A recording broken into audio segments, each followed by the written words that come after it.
The last thing I remember before the world went black was the sound of my son's voice, calm, cold, and terrifying. "It's better this way, Mom. It won't take long." Then I felt the earth vanish beneath my feet. And how all this happened. Let's start from the beginning. My name is Marva Johnson. I'm 60 years old. And 3 days ago, my own son and daughter-in-law tried to kill me and my husband. I share new life stories here every day, and I would really appreciate it if you hit subscribe and liked my video. Now, let's jump back into my story. I'm sure you'll love it if you keep listening till the end. For most of my life, I thought I had the perfect family. Calvin and I raised 2 boys in our small Alabama house, Raymond, our sweet firstborn, and Darius, the quiet one who always stayed in the background. Raymond was sunshine, helpful, loving, always laughing. Darius, well, he was different, reserved, hard to read, but I loved him fiercely. Just the same dot, Calvin ran a small carpentry shop. His hands could carve anything. Rocking chairs, children's beds, dining tables. I was a school teacher who came home every day with stories about my kids in class, and Calvin would listen like each one was a precious treasure. On Sundays, after church, we'd all sit at the long oak table Calvin built. I still remember the scent of my mama's cornbread mixing with Calvin's wood shavings drifting from the workshop. Raymond would talk about becoming an engineer. Darius, always silent, eyes lowered, pushing food on his plate. But silence, I later learned, can hide the darkest storms. 20-5 years ago, everything changed. Raymond didn't come home one night. We searched all night long until sunrise. And then they found him at the bottom of a river gorge. The police called it an accident. I accepted it because I had to, because the alternative was too horrifying to imagine. But Calvin always seemed troubled, even back then. I would occasionally see a shadow cross his face, something he never explained. I didn't know that shadow would return with a vengeance decades later. Life moved forward. Or so I thought. Darius became strangely attentive after Raymond died, helping more around the house, checking in on us, trying to fill a void. Maybe it was guilt. Maybe it was something darker. Years passed.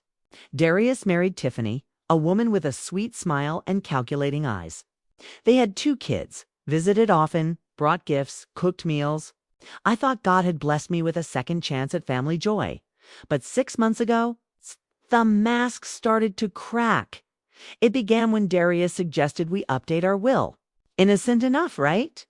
Except he insisted that he and Tiffany be named the sole heirs for convenience. He said, Tiffany would nod and hold my hand as if she genuinely cared. The pressure grew. They suggested we sell the house. They suggested we move into senior apartments. They suggested we hand them power of attorney just in case. One night, I told Calvin something felt wrong. Something in Darius had changed. That's when Calvin whispered the truth he had kept silent for 25 long years. Marva, Raymond didn't fall. That night, Darius was with him. My blood ran cold. What are you saying? I whispered. Calvin closed his eyes. There was a fight. About money. And then Raymond went over the edge. My world shattered. Asterisk, if you found out your child had kept such a dark secret for years, what would you do? And before I could process any of it, Darius invited us on a family hike. A beautiful mountain trip for our 40th anniversary, he said. But I saw something else in his smile, something chilling. A trap. Don't miss the next part. Next, the mountain trip begins and the real plan unfolds. Asterisk, Calvin and I barely slept the night before the trip. Every time I closed my eyes, I saw Raymond's face, scared, betrayed, and the image of Darius standing over him at that gorge 25 years ago. My heart broke again and again, but now there was something new inside me. Feared, but we couldn't refuse the trip. Calvin said it best. If we don't go, they'll find another way. At least there, we'll know what to expect. That morning, Darius showed up at our door whistling like a man heading to a picnic knot, like someone planning a double murder. Morning, Mama, he said, with a smile that didn't reach his eyes. Tiffany stood beside him holding a new camera, her face glowing like she was going to a wedding instead of a crime scene. We're so excited about today, Tiffany said, lifting her brightly decorated tote bag. Snacks, water, sunscreen, everything we need. I nodded politely, but inside my stomach twisted into knots. During breakfast, Darius spread a trail map across the table. There's a lookout point up here, he said, tapping the paper. You can see the whole valley. Perfect for pictures. Calvin and I exchanged a silent glance. The perfect view was their perfect excuse. Before leaving, Calvin leaned close to my ear and whispered, "Phone is recording. From this moment on, every word they say goes on record." We stepped into the car. Tiffany turned on upbeat gospel music and hummed along. Darius kept checking the rearview mirror, watching us more than the road. After 2 hours, we reached the trailhead. It would have been beautiful under other circumstances: pine trees, sunlight dripping through branches, birds singing. Instead, it felt like walking into our own grave. The trail began gently, weaving between tall trees. Tiffany walked ahead, snapping photos and talking about how peaceful the mountains felt. Darius walked behind us like a wolf guarding its prey. "Y'all doing okay?" he asked every few minutes. He sounded caring, but his eyes were cold, calculating. After an hour, the trail became steeper. My legs burned. Calvin's breath grew shallow. Darius had planned this exhaust us before the final push. "We're close to the lookout," Tiffany said, but she wasn't looking at the map anymore. She already knew where we were going. That was the first moment I truly believed we might die soon. Tiffany gasped dramatically and pointed ahead. "Look at that rock formation. Let's climb up there for a picture. The angle is perfect." The rock formation was a cliff, a sheer drop into a jagged gorge. Darius quickly stepped behind us. "It's safe," he said. "People climb it all the time." We followed because we had to. Calvin squeezed my hand, a small signal. "Stay strong." The climb was brutal. Loose rocks. No railing. No marked path. And every time I slipped, I felt Darius's hand just behind my back. But he didn't push. Not yet. He needed the ideal moment at the top. The view was breathtaking, mountains rolling endlessly, a river cutting through the forest like a silver blade. Tiffany positioned herself near the edge with her camera. "Come on," she said cheerfully. "Stand closer to the cliff. Hug each other." Calvin and I complied. We held each other tightly, both of us trembling. Darius stepped behind us. "Perfect," Tiffany said. "Just one more angle. Step back a little." The spot she pointed to was barely a foot from the edge. I felt the horror rising in my chest. We moved back anyway. Tiffany's voice changed. Sweet turned venomous. "Smile," she said. "This is going to be your last photo." That's when Darius lunged, fast, violent. But Calvin had been waiting. He grabbed Darius's wrist and yanked him forward. "If we die," Calvin yelled, "you're coming with us." All four of us, me, Calvin, Darius, Tiffany, toppled over the edge together. The world spun. We fell, screaming, crashing, bones breaking. Blood everywhere, then dash darkness. Dan. Single quotes to miss the next part. Next, Marva wakes up and must play dead to survive. When I opened my eyes, the world was a blur of pain and blood. I didn't know if minutes or hours had passed. All I knew was that I shouldn't be alive. Everything hurt, my shoulder, my ribs, my arm. Breathing felt like swallowing broken glass. Then I heard a voice, the one that had haunted me for years. "Darius, baby, you okay?" He groaned somewhere nearby. Tiffany whimpered my leg. "It's broken." "This wasn't supposed to shut up," Darius hissed. "Focus." I froze. Calvin's words echoed in my mind. "Marva, if something happens, play dead." I forced my eyes to stay half open, unfocused. I slowed my breaths until they barely stirred the dust beneath me. Darius crawled toward us. "Are they?" Tiffany whispered. "They're dead," Darius said after a long moment. "Both of them good." Good. The word pierced my heart deeper than the fall. Tiffany let out a relieved breath. So it worked. There it was. The confession Calvin had hoped for. The proof we needed, but only if we lived long enough to share it. "We gotta move," Darius muttered. "Help me get up. We need to look like victims." "What about them?" Tiffany asked. "They'll be found dead," he said coldly. "Everything will look like an accident." Every nerve in my body begged me to scream, but I stayed still, limp, breath shallow. Heart pounding so hard I feared he'd hear it. As they crawled away, I heard Darius coaching Tiffany. "Remember the story? We were taking pictures. Dad slipped.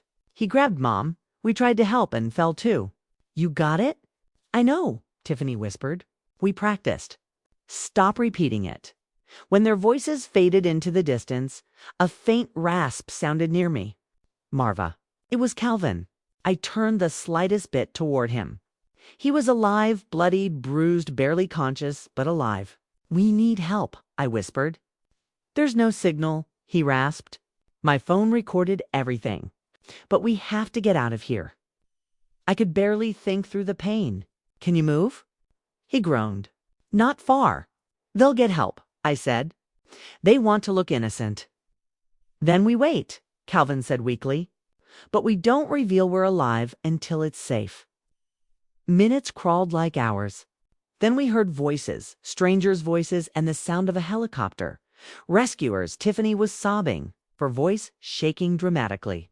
They fell. We tried to save them. Lies dripping like poison. I felt a rescuer kneel beside me. He checked my pulse. "This one? Faint pulse. Very low. She's barely alive." "Good. Let them think I'm almost gone." They lifted me onto a stretcher.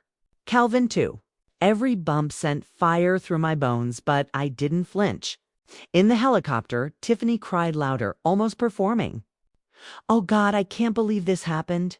They were like parents to me. If my arms weren't broken, I swear I would have slapped her. At the hospital, doctors rushed me into an emergency room. I still forced myself to remain unconscious. Then I overheard something chilling. "Her vitals are stronger than expected," a nurse said. "For someone supposedly near death?" The doctor replied calmly, "Trauma responses vary. Keep her under observation." Then I heard footsteps, Darius and Tiffany entering. "Can we say goodbye?" Darius asked. "Goodbye." My blood froze. Tiffany leaned close to my ear and whispered, "You should have just trusted us, Marva. This didn't have to happen." Darius leaned even closer. "I hope you learned your lesson, Mama. Some truths are better left buried." "Just like Raymond," he confessed. He named Raymond, and a nurse heard everything. I moved my finger, barely noticeable, but she saw it. Her eyes widened. She understood. She left the room quietly and returned with a doctor and 2 police officers. When they stood around my bed, the doctor whispered, "You're safe now. Open your eyes if you can, slowly, painfully." I opened them. The officers stared, shocked. "Ma'am," one said, "we need your statement. Your life is in danger." And for the first time since the fall, I allowed myself to breathe. Do you think you could stay still and silent while the person who tried to kill you stood inches from your face? Don't miss the next part. Next, the truth comes out and the arrests begin. The hospital room felt colder when the officers stepped forward, their hands resting near their belts, alert, ready. Darius and Tiffany froze when they saw my eyes open. Their faces drained of color as if the ground disappeared beneath them again. You were unconscious," Tiffany whispered, her voice trembling. The officer nearest her said sharply, "Ma'am, step away from the patient." Darius swallowed hard. His mask cracked for the first time in years. "Mama," he whispered, "you're awake?" I didn't look at him. I looked at the officer instead. "They tried to kill us." The room turned electric. Nurses paused in the doorway. A doctor stiffened. Tiffany's breath hitched. "That's not true." She burst out. "She's confused." She hit her head. The officer cut her off. "We heard your statements outside the room. Both of you." Tiffany's mouth snapped shut. Another officer turned to me. "Mrs. Johnson, can you speak clearly enough to explain what happened?" I nodded. My bones screamed with pain, but I forced my voice steady. They planned it. They lured us to the mountain. They pushed us off the cliff. Darius stepped forward desperately. Mama, stop. You're hurting yourself. You don't know what you're saying. His voice cracked, not with guilt, but with fear. At that moment, the nurse who overheard their whispering stepped inside. I was in the room, she said firmly. I heard them mention burying the truth about someone named Raymond. The temperature in the room dropped. Darius's jaw tightened. Tiffany's eyes darted to the exit. The officer looked at them sternly. You're both being detained for attempted homicide. No. Tiffany screamed as one officer grabbed her wrists. We didn't do anything. She's lying. This is all a misunderstanding. Darius didn't scream. He didn't beg. His face hardened into a mask of something cold and rotten. I should have done it myself, he muttered. The officer cuffed him instantly. That's enough. As they dragged them out, Darius turned to me with a look that sent chills down my spine. Not regret. Not fear, hatred. You should have stayed dead, Mama, he whispered. Just like Raymond, my body shook. Calvin? I needed Calvin. Where's my husband? I asked the doctor urgently. He nodded. He's stable. A few broken ribs, a fractured shoulder, but he'll survive. A weight lifted off my chest, but only for a moment. The officers returned later with more questions. I explained everything. The will, the pressure, the lies, the trip, and the fall. The doctor provided the phone Calvin had been recording with. Its screen was cracked, but the audio clip was intact. The moment Darius said they're dead. Good.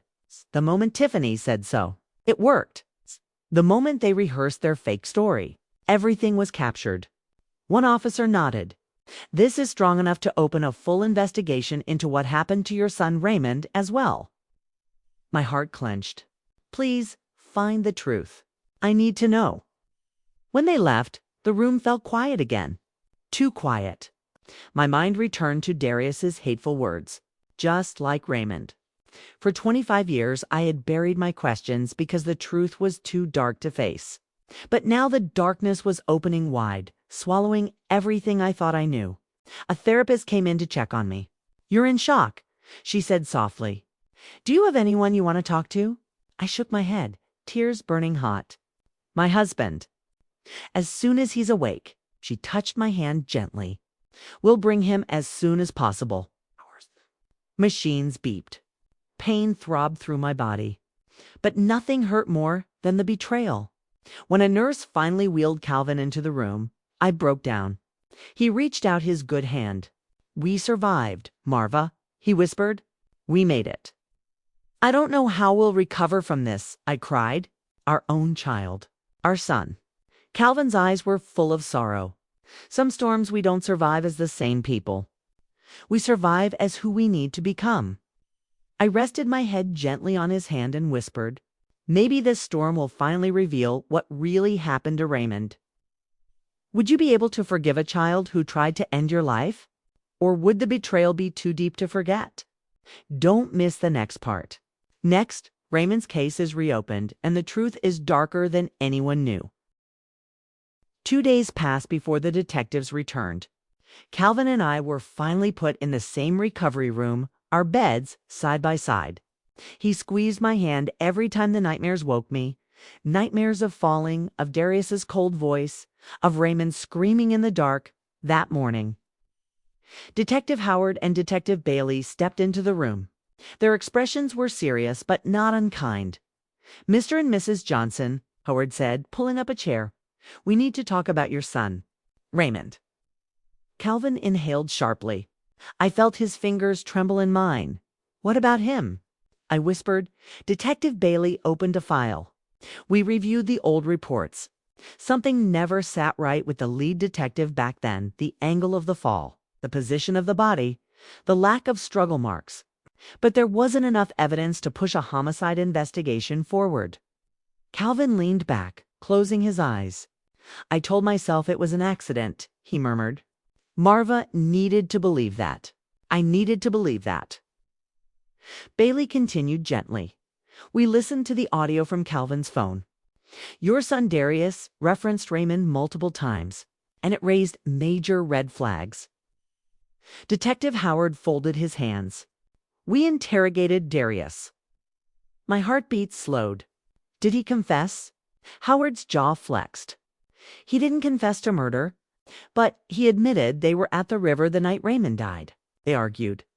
Darius said Raymond slipped while angrily walking away. That's a lie, I whispered. Raymond wasn't clumsy. Calvin lifted his head, meeting the detective's eyes. What did he say about the fight? He said Raymond owed him money, Howard replied. Said tensions were high, but he claims he tried to save him. Calvin's body stiffened. Darius told me years ago that they barely talked that day.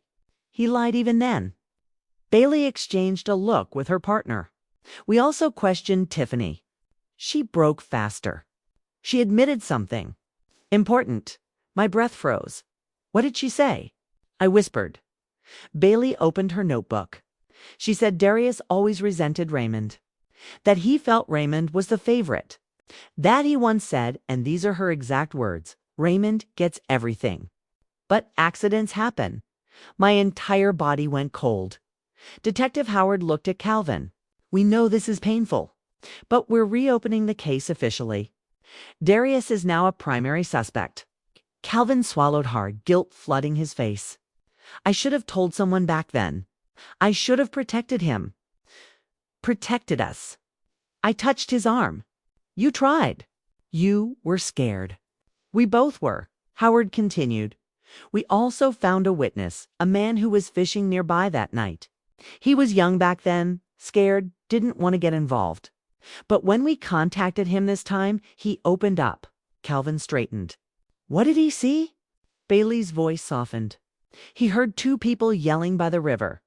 One shouting, "Let go of me." The other yelling, "You owe me." Then a splash. Then silence. Tears streamed down my cheeks. Raymond's voice echoed in my mind. Not his real voice, but the terrified cry I imagined in his final moments. My baby, I whispered, covering my face.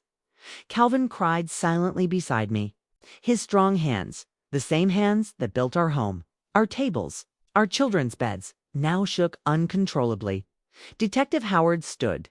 We'll keep you updated. With the evidence we're gathering, Darius could face charges for Raymond's death, in addition to your attempted homicide.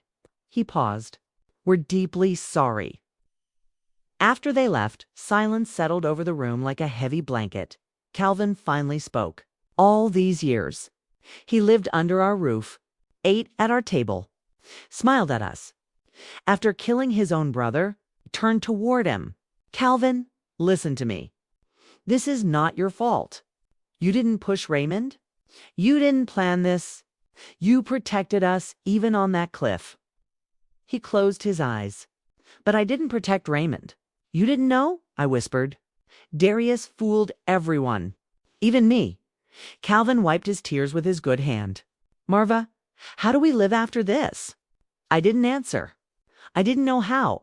All I knew was that the truth we feared for so long was finally rising from the grave, and nothing in our lives would ever be the same again. Don't miss the next part. Next, the final part, the verdict, the closure, and the emotional ending.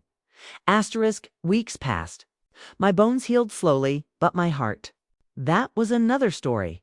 Calvin and I were moved into a quieter wing of the hospital while detectives, lawyers, and forensic teams dug deeper into our family's darkest secrets.